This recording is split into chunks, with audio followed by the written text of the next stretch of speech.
However, there is something that I did want to do.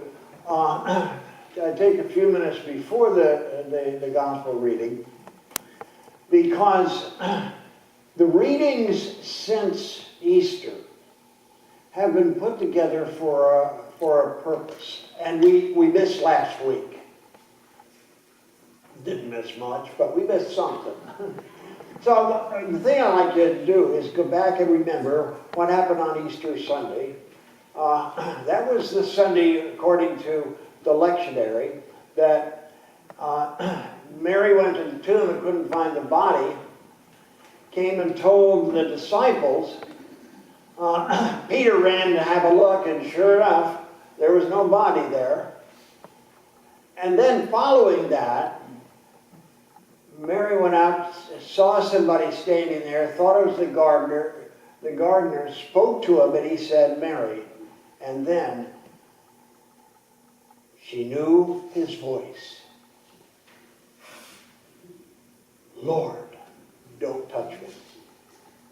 That was the first Sunday, and of course she went back then to tell the others. But she was a woman. Who believes a woman was something like that? So the second Sunday in Easter, the following Sunday, it picks up the same day, but in the evening, when the disciples, with the exclusion of Thomas, are gathered in a room with the doors locked because they were scared to death.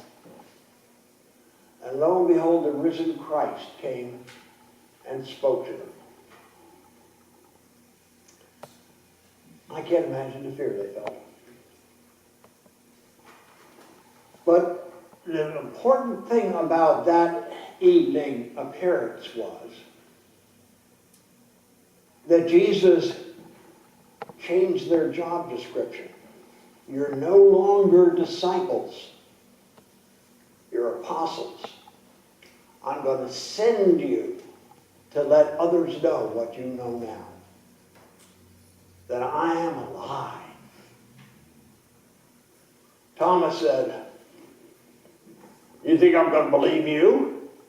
If I don't have a chance to touch the wound myself, I'm not going to believe." And so the next week, 1 week later, they're in the room with the doors locked again, and that's because even though they've had this experience of meeting the risen Christ, that didn't mean that they put aside their fears yet. So the door was locked and Jesus came again. And Thomas's experience was, "My Lord and my God." And Jesus said, "Okay, so you believe because you see. How much better it will be for all that legion of folk who believe without seeing." Now, on that same Sunday, we had the first reading from the Epistle of John. The first epistle. And the thing about that reading that was so neat, that blended with the gospel reading was, John says, "Hey, you know, what we're doing is we're letting you know what we've seen, what we've touched. We're not making things up.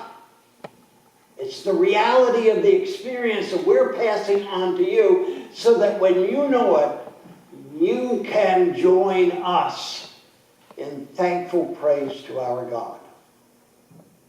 Okay? Now, last week,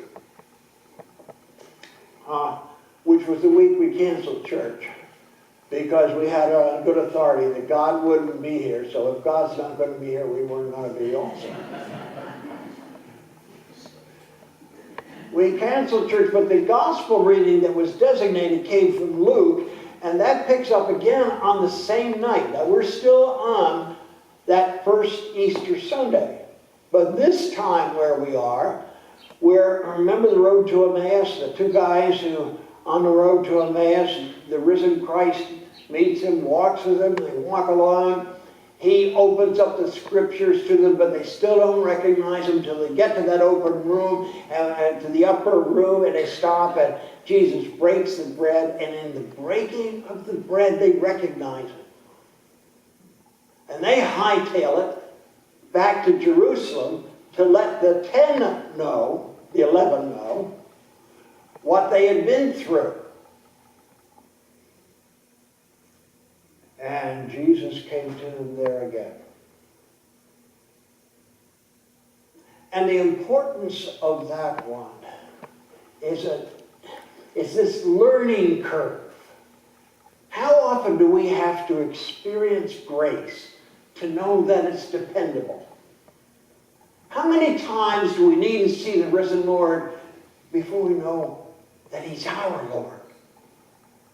How many times does God have to tuck us in at night and kiss us awake in the morning before we know that we are loved by God for this life and for whatever comes beyond? These are the messages. Now, in the reading of the Epistle of John for last Sunday was this really cool announcement. Behold what love the Father has given us, that we should be called the children of God. For so we are. We're God's kids.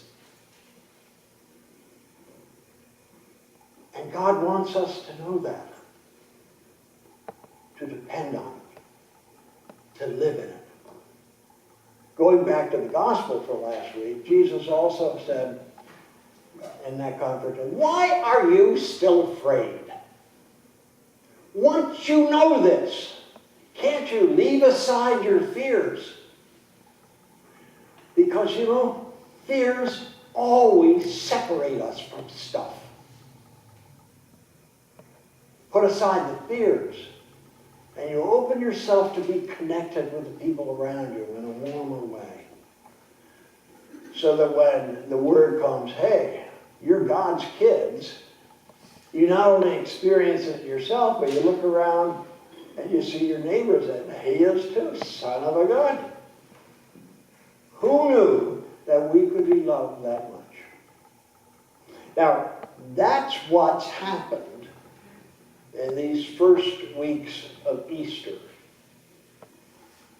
leading up to today. And it's as if the committee that put together the reading are thinking to themselves, they've been confronted with the reality of the resurrection for 3 weeks in a row. They ought to have it by now so we can move on, right? Well, I don't know whether we do, but here's the reading for today. From the Gospel of John, from chapter 10, beginning with verse 11, where Jesus says, I am the good shepherd. The good shepherd lays down his life for the sheep. The hired hand, who is not the shepherd and does not own the sheep, sees the wolf coming and leaves the sheep and runs away. And the wolf snatches them and scatters them. The hired hand runs away because the hired hand does not care for the sheep.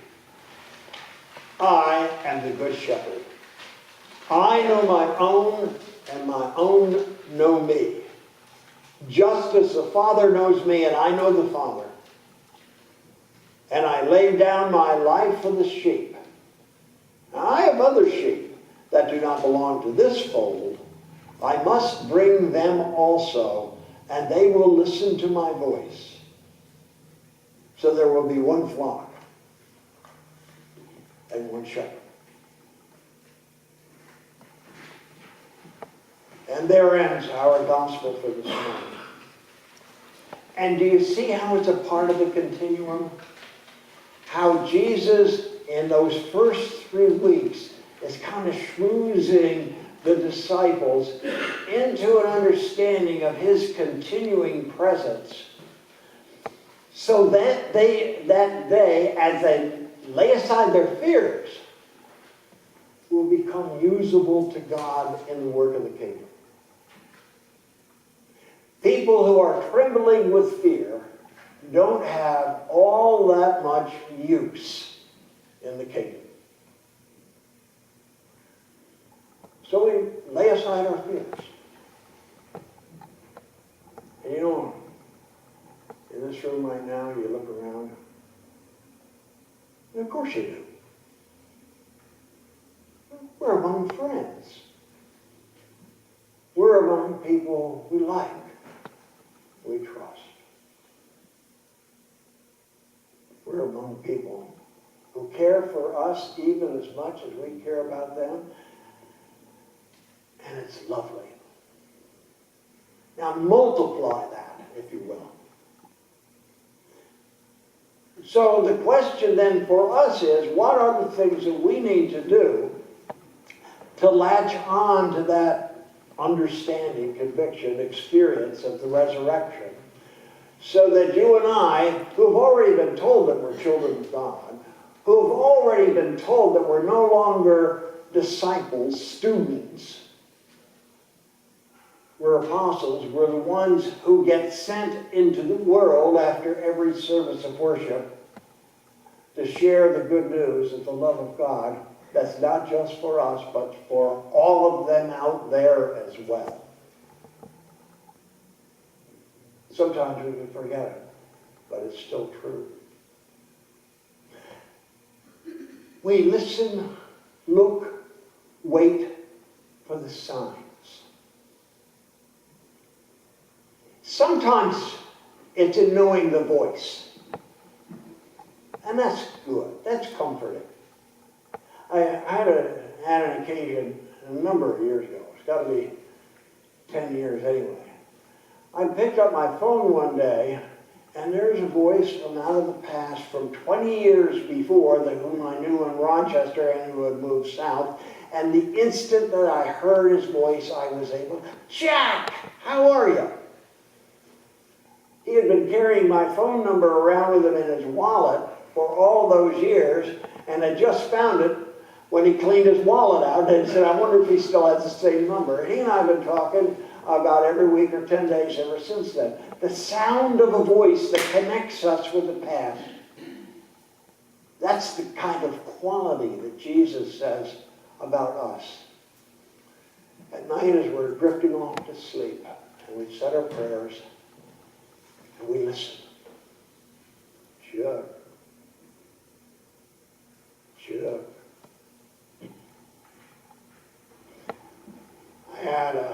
I was the interim over at Parkminster Church once a number of years ago.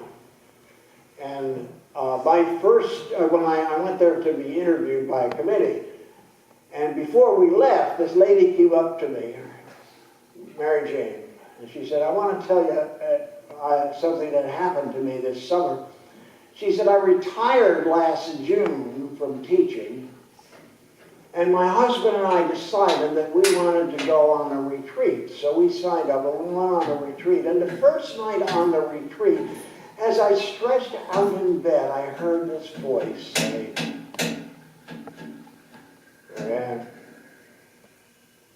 Marianne, yes, Lord, I want you to go to Africa for me. Yes, Lord. And she went to sleep. And the next morning she woke up and she said to her husband, John, what would you think about going to Africa? And John said, not much. And so she put the thought aside and went on through her day. The next night when she went to bed, she said her prayers and she settled in.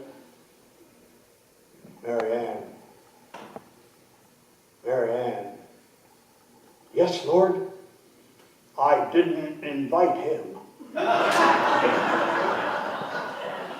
So the next day, she made a phone call to a mission agency at the church and said, look, I'm 65 years old, I'm overweight, I've got lousy hips, I can't walk very far, but if you've got a job for me to do in Africa, I'd be willing to go over there.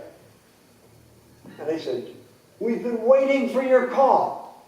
We have an orphanage over there with 200 little kids whose parents have died of AIDS, and we would like you to go over and take each of those kids on your lap and do a face painting on them and remind them that they are loved and not alone.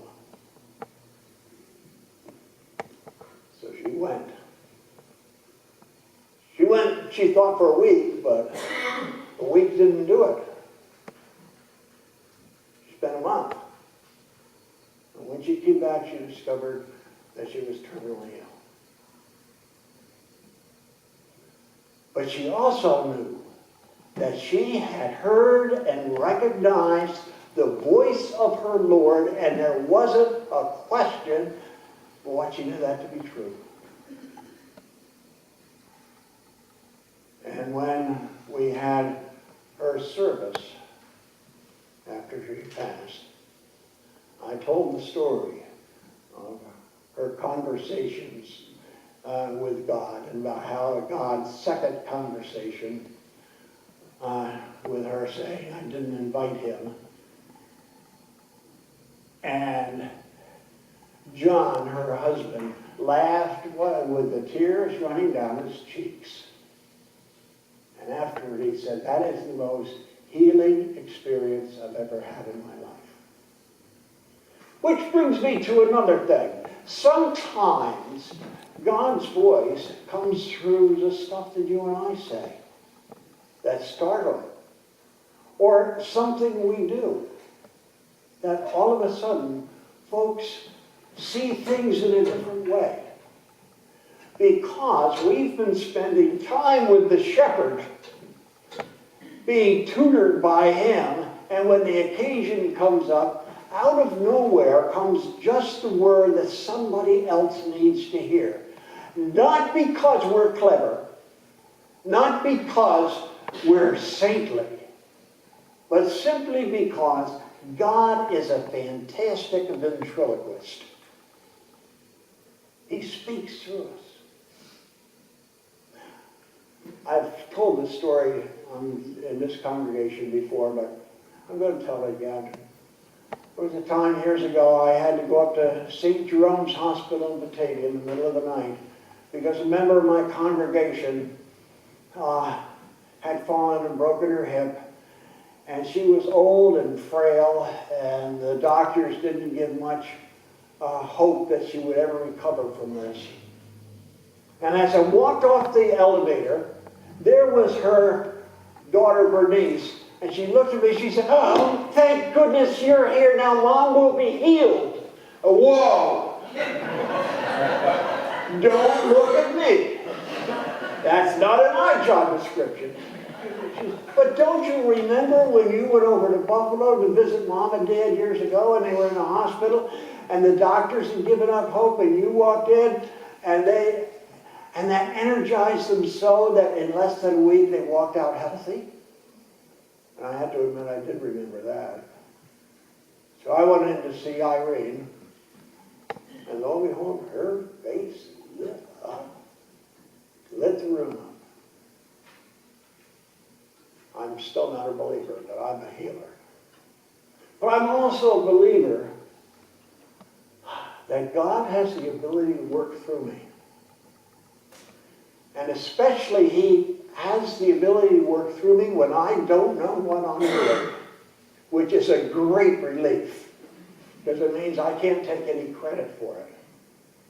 And I had a prayer with Irene, and 3 days later, the doctors came in and announced that her broken hip was completely healed. Look at me. But our God does wonderful, wonderful things.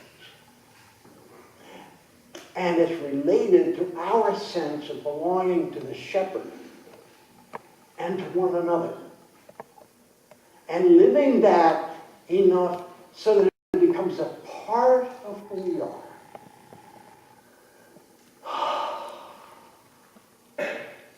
What a wonderful experience. To know who we belong to. And that because of that, we have become usable in this world beyond anything we understood before. And we don't have to claim it for our own as a birthright. We simply have to watch what happens.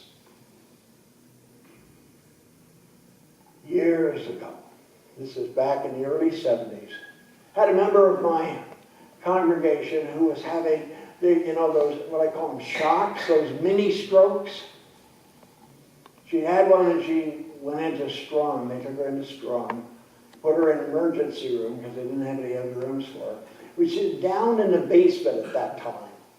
And when I went in around 10 o'clock at night, and walked down the stairs, and there were these yellow lights, a single yellow light, one after the other, down the hallway. And I found a room, and I went on in, and there she was, sound asleep. Now, back in those days, I had a mustache, like Joe's. Maybe a little thicker. So she was sound asleep, and I just simply said a brief prayer. And I leaned over and I kissed her on the cheek. And I went on my way. The next day, which was a day like this, just glorious, I went back to see her in the hospital, and she'd been moved up onto the 5th floor in the new Strong area, and she had the sun streaming in the window, and I walked in and saw her sitting up in bed, and oh, she looked so lovely. She took one look at me and she laughed right out loud. And she said, "You came to visit me last night." I said, "How did you know? You were asleep." She said, "When I woke up this morning, I could feel the prickle of your whiskers on my cheek." You see, it's not just the sound of the voice. It can be all kinds of things. All kinds of ways that our God sneaks through and communicates. You've got a dog who does that. He comes on in and whispers assurance to people every Sunday after church. We all have that in our own lives. And I think that for this experience to be meaningful to us, it's almost like our individual job description is to look back at what's going on in our own lives and to identify that time, that moment, that incident in which somehow God broke through and reached through you to touch another life. And when you recognize that, don't be proud of it. Just simply be grateful for it. Because it's another reminder that you and I, dear friends, are the children of God. Thanks be to God. Amen.